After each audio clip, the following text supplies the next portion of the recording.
প্রিয় জব প্রত্যাশী ভাই বোনেরা, আশা করি সকলে অনেক ভালো আছেন ও সুস্থ আছেন। বাংলাদেশ পল্লী উন্নয়ন বোর্ড তাদের নতুন দুটি নিয়োগ বিজ্ঞপ্তি প্রকাশ করেছে, যেটির পদসংখ্যা ৪২৩ জন। আমি এই ভিডিওর মাধ্যমে থেকে জানিয়ে দেব আবেদনটি কবে শুরু হবে, কবে শেষ হবে এবং আবেদন করতে আপনাদের কোন পদের জন্য কত টাকা খরচ হবে বিস্তারিত জানাবো এই ভিডিওতে। চলুন আমরা দেখে নিই। প্রথমে আমরা ১ নম্বর নিয়োগটি দেখব। এটির কর্মীর নং ১৮, আপনারা দেখতে পাচ্ছেন স্ক্রিনে। অফিস সহায়ক, এটির পিজি গ্রেডের একটি জব, এটির পদসংখ্যা ৫০ জন। শিক্ষাগত যোগ্যতা অষ্টম শ্রেণী পাস। এখন দেখব যে সকল জেলার প্রার্থীগণ এই অফিস সহায়ক পদে আবেদন করতে পারবেন। ফরিদপুর, গোপালগঞ্জ, মাদারীপুর, শরীয়তপুর, টাঙ্গাইল, রাজবাড়ী, সিরাজগঞ্জ, গাইবান্ধা, কুড়িগ্রাম, বরগুনা, বরিশাল, পটুয়াখালী, পিরোজপুর, বান্দরবান, চাঁদপুর, ফেনী, কুমিল্লা, চুয়াডাঙ্গা ও নড়াইল জেলা ব্যতীত বাংলাদেশের অন্য সকল জেলা থেকে আবেদন করতে পারবেন। এখন দেখব ক্রমিক নং ১৭, স্টোর কিপার, এটি ১৬ গ্রেডের একটি জব। এই পদে একজনকে নিয়োগ করা হবে। শিক্ষাগত যোগ্যতা স্টোর কিপার হিসেবে ২ বছরের অভিজ্ঞতা সহ এসএসসি পাস। এখন দেখব এই পদে যে সকল জেলার প্রার্থীগণ আবেদন করতে পারবেন। ফরিদপুর জেলা ব্যতীত সকল জেলার প্রার্থীগণ এই পদে আবেদন করতে পারবেন।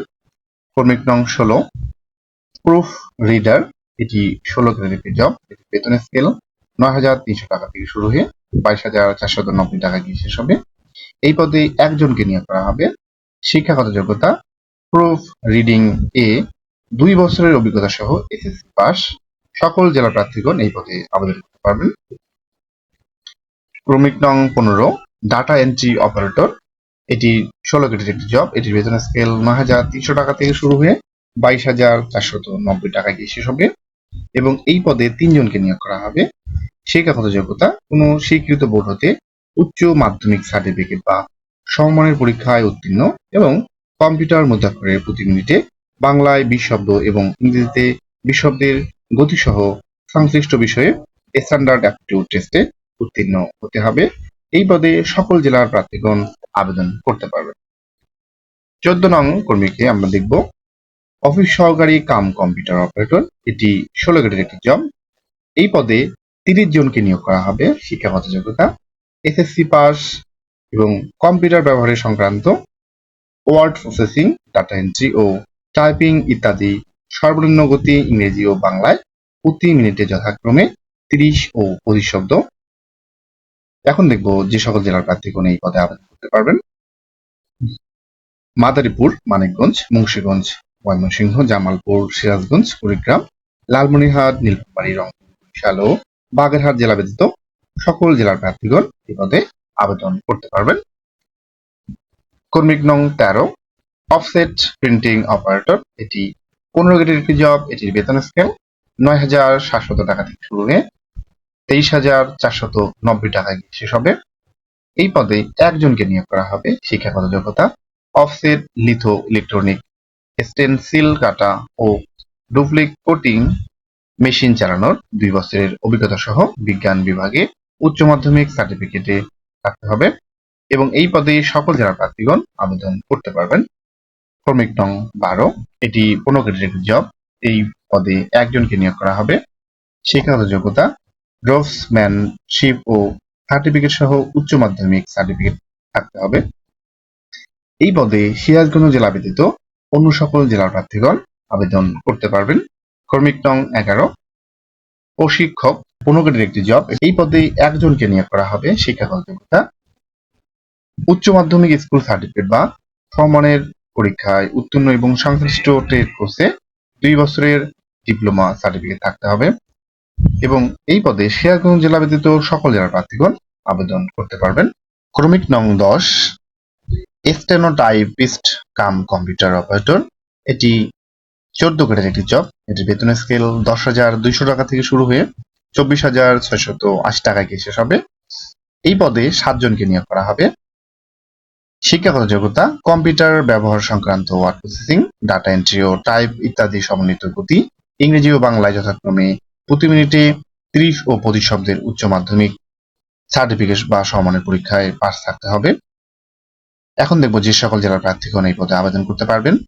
গাজীপুর, গোপালগঞ্জ, বগুড়া, সিরাজগঞ্জ, চাঁদপুর ও নোয়াখালী জেলা ব্যতীত অন্য সকল জেলার প্রার্থীগণ এই পদে আবেদন করতে পারবেন। ক্রমিক নং 9 ক্যাশিয়ার, এটি 13 গ্রেডের একটি জব। এটির বেতন স্কেল 11,000 থেকে শুরু হয়ে 26,590 টাকা গিয়ে শেষ হবে। এই পদে 2 জনকে নিয়োগ করা হবে। শিক্ষাগত যোগ্যতা 2টি দ্বিতীয় বিভাগ সহ বিকম পাস, এবং এই পদে সকল জেলার প্রার্থীগণ আবেদন করতে পারবেন। 8 নং ক্রমিক হিসাব সহকারী, এটি 13 গ্রেডের একটি জব। এই পদে 36 জনকে নিয়োগ করা হবে। শিক্ষাগত যোগ্যতা 2টি দ্বিতীয় বিভাগ সহ বিকম পাস থাকতে হবে, এবং কিশোরগঞ্জ জেলা ব্যতীত এই পদে সকল জেলার প্রার্থীগণ আবেদন করতে পারবেন। ক্রমিক নং 7 নিরীক্ষা সহকারী, এটি 13 গ্রেডের একটি জব। এই পদে 7 জনকে নিয়োগ করা হবে। শিক্ষাগত যোগ্যতা 2টি দ্বিতীয় বিভাগ সহ বিকম পাস থাকতে হবে, এবং এই পদে সকল জেলার প্রার্থীগণ আবেদন করতে পারবেন। 6 নম্বরে দেখুন পরিসংখ্যান সহকারী, এটি 13 গ্রেডের একটি জব। এই পদে 2 জনকে নিয়োগ করা হবে। শিক্ষাগত যোগ্যতা অর্থনীতি পরিসংখ্যান সহ অর্থনীতি অথবা পরিসংখ্যান সহ 2টি দ্বিতীয় বিভাগ সহ স্নাতক ডিগ্রি থাকতে হবে। এই পদে সকল জেলার প্রার্থীগণ আবেদন করতে পারবেন। 5 নঙ্গে দেখুন গবেষণা অনুসন্ধানকারী, এটিও 13 গ্রেডের একটি জব। এটি 3 জনকে নিয়োগ করা হবে। শিক্ষাগত যোগ্যতা অর্থনীতি অথবা পরিসংখ্যান সহ 2টি দ্বিতীয় শ্রেণীর বিভাগ সহ স্নাতক ডিগ্রি থাকতে হবে। এই পদে সকল জেলার প্রার্থীগণ আবেদন করতে পারবেন। 4 নম্বরে দেখুন অফিস সহকারী উচ্চমান সহকারী, এটি 13 গ্রেডের একটি জব। এই পদে 6 জনকে নিয়োগ করা হবে। শিক্ষাগত যোগ্যতা 2টি দ্বিতীয় বিভাগ সহ সম্মান ডিগ্রি থাকতে হবে, এবং এই পদে সকল জেলার প্রার্থীগণ আবেদন করতে পারবেন। ক্রমিক নং 3 স্টেনোগ্রাফার কাম কম্পিউটার অপারেটর, এটি 13 গ্রেডের একটি জব। এই পদে 5 জনকে নিয়োগ করা হবে। শিক্ষাগত যোগ্যতা কম্পিউটার ব্যবহার সংক্রান্ত word processing, data entry, typing ইত্যাদি সর্বনিম্ন গতি ইংরেজি ও বাংলায় যথাক্রমে প্রতি মিনিটে 30 ও 25 শব্দের গতিসহ, এবং চাকরির 1 বছরের অভিজ্ঞতা থাকতে হবে, সাথে উচ্চ মাধ্যমিক সার্টিফিকেট পাস থাকতে হবে। এই পদে সকল জেলা প্রার্থীগণ আবেদন করতে পারবেন। 2 নম্বরে দেখুন সহকারী আর্টিস্ট, এটি 11 গ্রেডের একটি জব। এটির বেতন স্কেল 12,500 টাকা থেকে শুরু হয়ে 30,230 টাকায় গিয়ে শেষ হবে। এই পদে 1 জনকে নিয়োগ করা হবে। শিক্ষাগত যোগ্যতা শিল্পকলায় স্নাতক থাকতে হবে, এবং সকল জেলা প্রার্থীগণ এই পদে আবেদন করতে পারবেন। 1 নম্বরে দেখুন হিসাব রক্ষক, এটি 11 গ্রেডের জব। এই পদে 177 জনকে নিয়োগ করা হবে। শিক্ষাগত যোগ্যতা 2টি দ্বিতীয় বিভাগ সহ বিকম পাস থাকতে হবে, এবং এই পদে সকল জেলার প্রার্থীগণ আবেদন করতে পারবেন। এখন দেখব আবেদনটি কবে শুরু হবে এবং কবে শেষ হবে। আবেদনটি শুরু হবে আগামী 15/7/2024 খ্রিস্টাব্দ সকাল 10টা হতে আগামী 14/8/2024 খ্রিস্টাব্দ বিকেল 5টা পর্যন্ত। এখন দেখব আপনাদের কোন পদের জন্য কত টাকা আবেদন ফি জমা দিতে হবে। 1 ও 2 নং ক্রমিকে বর্ণিত পদের জন্য পরীক্ষার ফি বাবদ 300 টাকা এবং টেলিটকের সার্ভিস চার্জ সহ মোট 335 টাকা। 3 থেকে 17 নং ক্রমিকে বর্ণিত পদের জন্য পরীক্ষার ফি বাবদ আপনাদের টেলিটকের চার্জ সহ মোট 223 টাকা খরচ হবে, এবং 18 নং ক্রমিকে বর্ণিত পদের জন্য আপনাদের পরীক্ষার ফি লাগবে মাত্র 112 টাকা।